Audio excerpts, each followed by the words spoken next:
Doug Kalunian here with Mastering Your Wellbeing.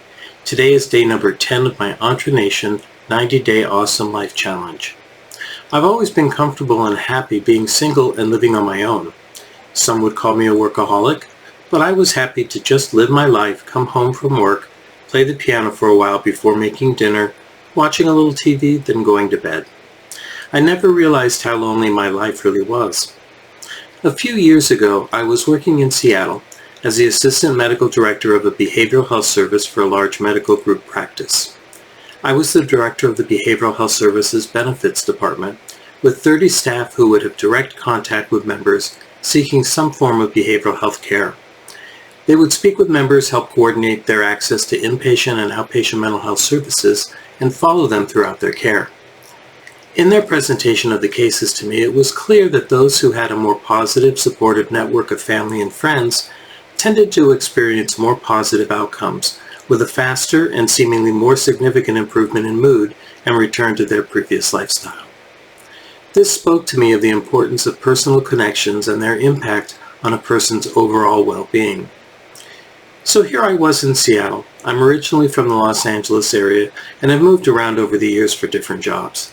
I did have one friend in Seattle. He had been my resident when I was a medical student in the early 1980s. He had subsequently become a friend and had kept in contact even though we both had moved around to different states with different jobs.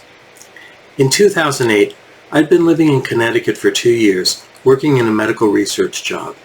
If you remember 2008, it was not a good time for most people financially, including where I worked.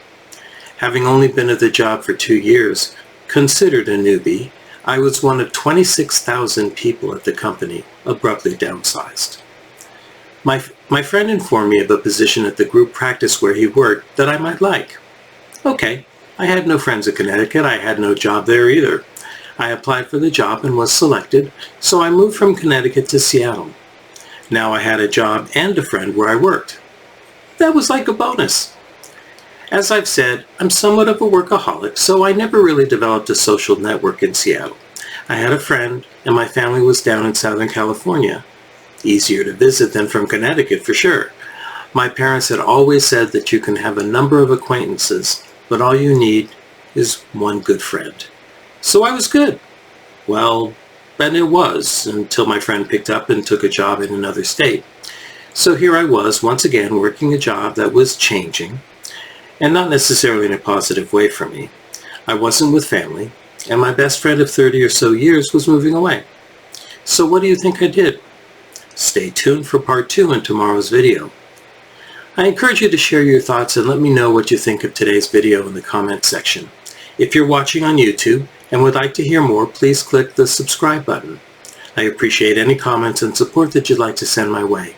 Thanks for listening, and have a great day.